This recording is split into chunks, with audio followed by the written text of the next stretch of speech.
Good morning, everybody. We're really pleased that everybody can be here this morning in the city of Brook Park. And I just came from the elementary school behind me, Brook Park Memorial, and addressed those kids today. And they're excited and are going to be out visiting all the police and fire and all these great trucks and cars and K9 and everybody. So anyway, another special guest today, obviously, is our County Executive FitzGerald.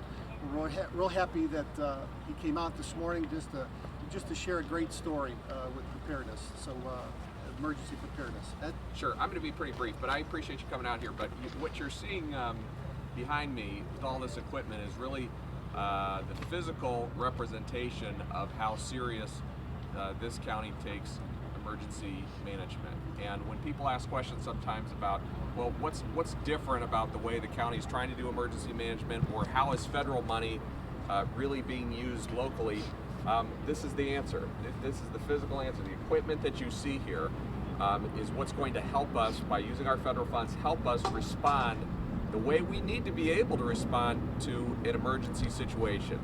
As the largest county in the state, with almost 10% of the population of the state, we felt, coming in as a new county administration, that it really made sense for us to put a renewed emphasis on emergency management. And we have started to do that by putting a new team into place. And so we have reorganized our emergency preparations and operations and departments. We have brought new leadership in the areas of training and planning and operations. We have made some personnel changes where we brought some people in that really have a background and expertise in that area.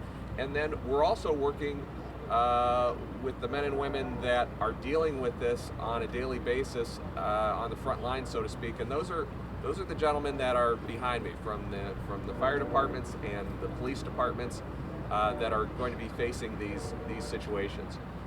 And that's a partnership, and we're still working with them to continually improve.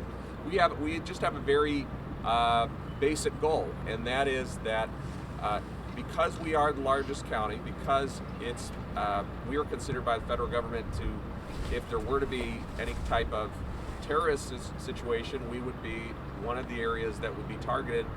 We have to be ready, whether it's a natural disaster or a man-made disaster. We have to be ready for it. We want to be the premier county agency in the state, and I think that we're off to a good start in the first 9 months with the changes that we've made and the emphasis that we're putting on these things. This has been an annual event that we've had in Brook Park, and thank you, Mayor, for welcoming us here today. But you haven't had this level of participation by county leadership in the past. Just to give you an example of how seriously we're taking it, once a year the federal government ends up sponsoring a conference, which this year took place in Emmitsburg, Maryland, and there's only a few cities or metropolitan areas across the country that participate in that. It's a week-long exercise, and Cuyahoga County and the partners that we have here participated in that this year to go through what could be the possible scenarios. What are we doing right? What are we doing wrong? What are the best practices across the country that maybe we could incorporate what we do here?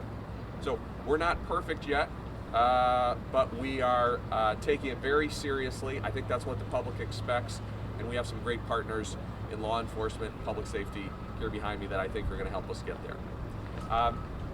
There's other people much more qualified to tell you what this equipment is and how it works, so I'd invite any of you to, if you have any questions, I'll do my best to answer. And we also have some folks from my public safety department that are here with us. They can help answer any questions you might have.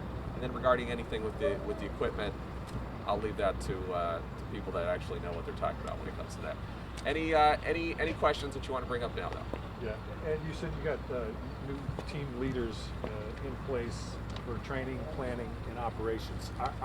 They are in place? Have they met? Is this a process that's already started? Yeah, we reorganized the department. That was official a couple of weeks ago. But the top two people in our department are here, Roberto Colon and Valerie Proper, that are here. We still have a couple positions that we haven't filled yet.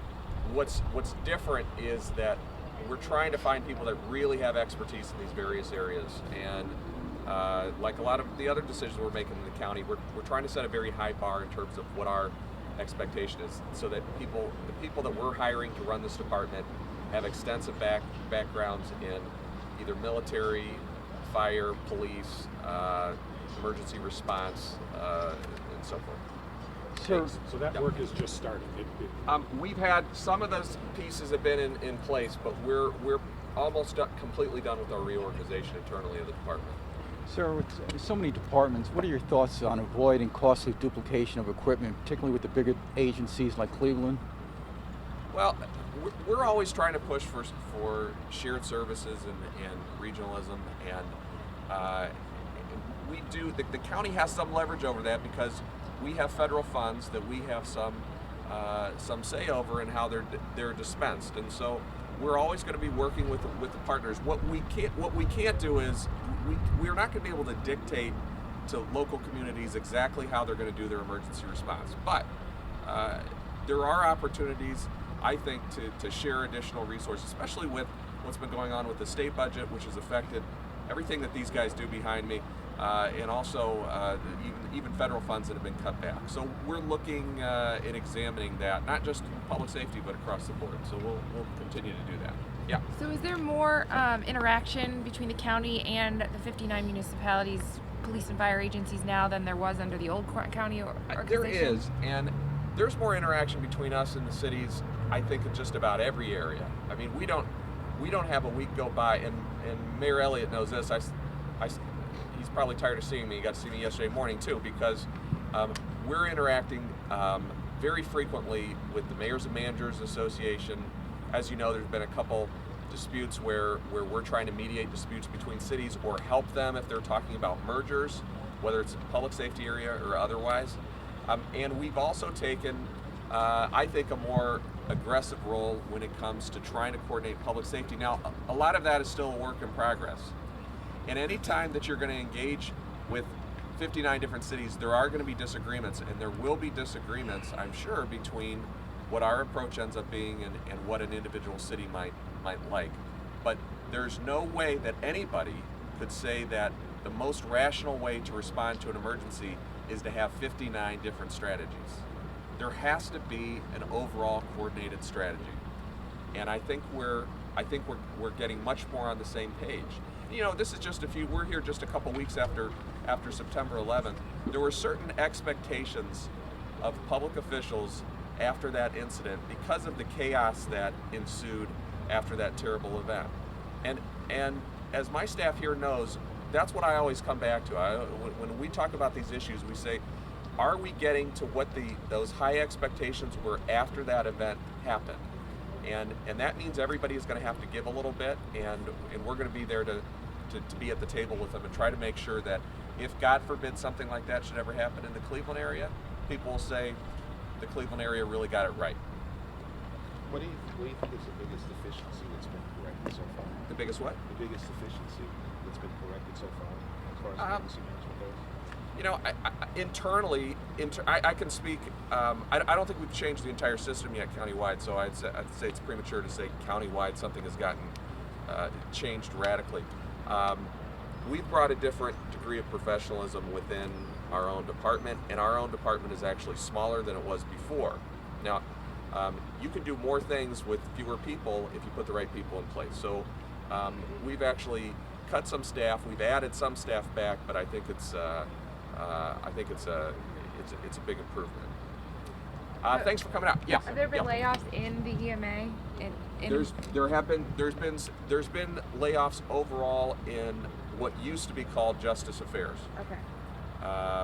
But we're going to be. Let me put it this way: we're not going to not be able to do the job because of staffing. It's going to be staffed appropriately, and I think it's going to be staffed at a more professional level. Thanks for coming out Thanks. this morning. I appreciate it. Thank you. Thank you.